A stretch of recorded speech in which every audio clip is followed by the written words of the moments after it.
The Hidden History of the Human Race. Nice to see you, Michael. Good to be here, Gary. This, I believe, calls into question Darwinian's theory of evolution.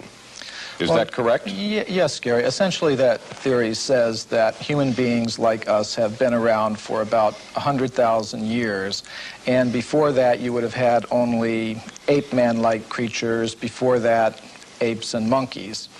What we found, however, when we looked into the entire history of archaeology, my co-author and I did 8 years of research. We looked at every archaeological discovery that's ever been made, and what we found is that there are hundreds of such discoveries that indicate human beings like ourselves have been around for literally millions of years. What's been the reception to this book? Oh, there's been, from the spokespersons of the scientific establishment, there has been absolute outrage. You referred to, in India, the Vedic literature? Well, yes. What is that? I was saying in the beginning that we do take our inspiration from these ancient Sanskrit writings of India. They're collectively called the Vedas. Among them are the Puranas. Purana is a Sanskrit word. It means history. Now, these histories tell of human civilizations on this planet going back millions of years. How do we know those are accurate? Well, that was our question, too. Richard Thompson and I, we thought, well, if there's any accuracy to those statements, there must be some factual evidence to back them up. Now, when we looked in the current textbooks, of course, we didn't find any such evidence, but we thought, well, let's look a little bit further.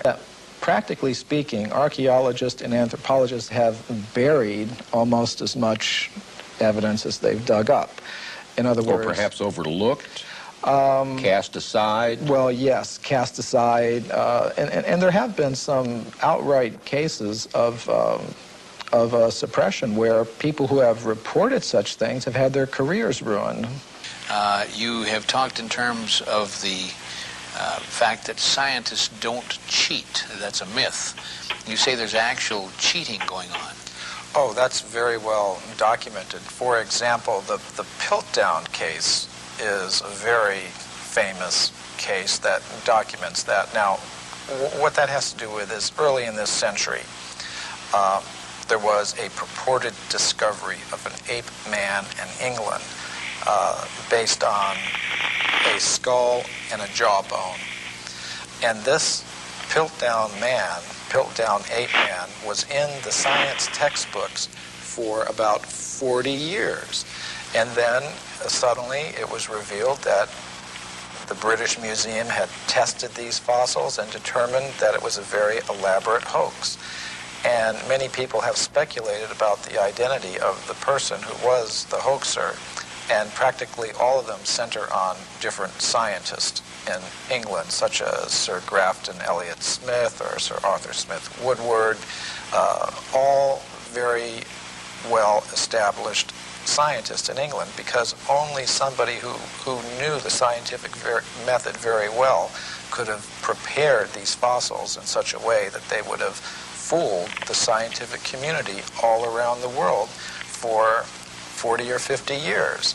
So some scientist who wanted to perhaps give some evidence in favor of evolution, because there's not very much of it, invented this ape man, and in a very sophisticated way cheated, literally. And this is admitted by the scientists themselves. And there are more examples I could give, and we document many of them in our book, The Hidden History of the Human Race. Myth number 3, Michael, that you have written, evidence that goes against human evolution is reported only by crackpots.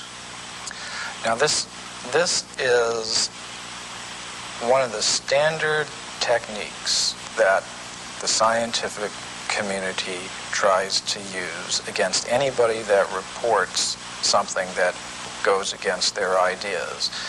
They try to label them in a derogatory way without actually discussing the facts.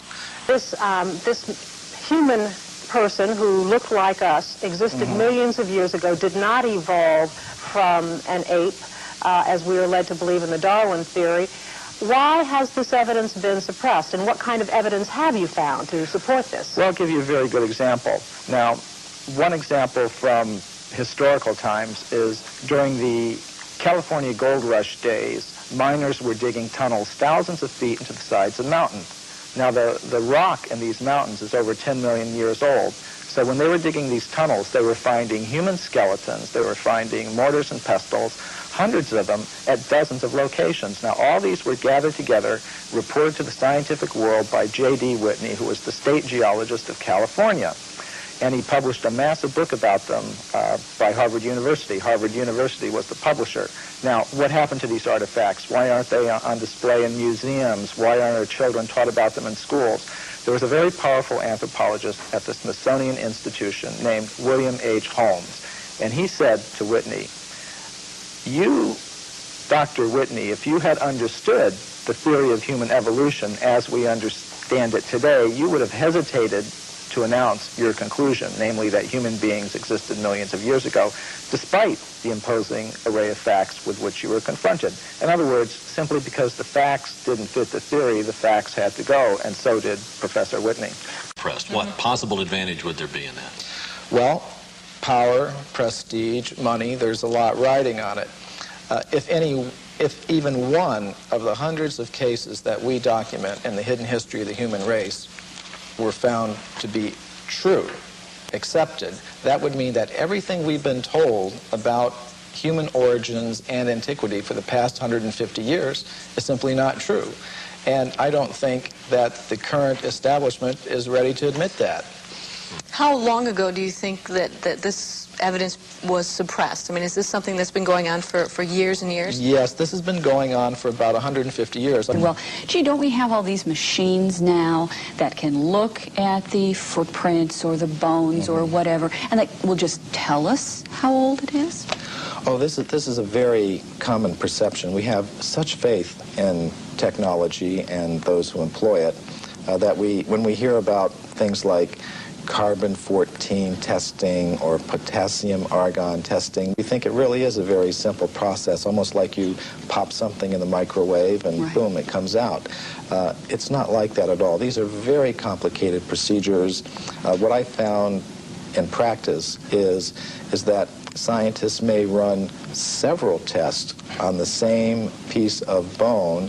Some of the ages will be very great, some very small, and they will tend to pick the date to publish in their scientific literature that most fits the idea that they start out with about how old the fossil should be. Now that often happens.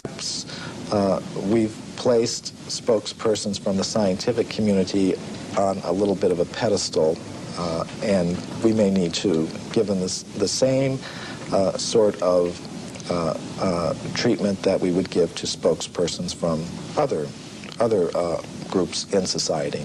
I'm here, and doggone it, I want to get the information out. I want to get at the truth. I guess that's what it is. Why does Dr. Steen McIntyre feel the need to protect her artifacts from her more mainstream colleagues? Why are contradictory findings being met with contempt instead of excitement? Some researchers charge it's because these new findings would turn modern anthropology on its head. This is actually the subject of a presentation I shall be making in New Delhi to the World Archaeological Congress called Puranic Time and the Archaeological Record. And the concept of time that you do find in the Puranas is, in fact, cyclical. Now, what might one predict from that? Say if you have civilizations coming and going over vast periods of time, perhaps you might have humans and other ape-man-like creatures coexisting. I will mention that the Puranas do talk about intelligent races of ape-like creatures that use stone tools.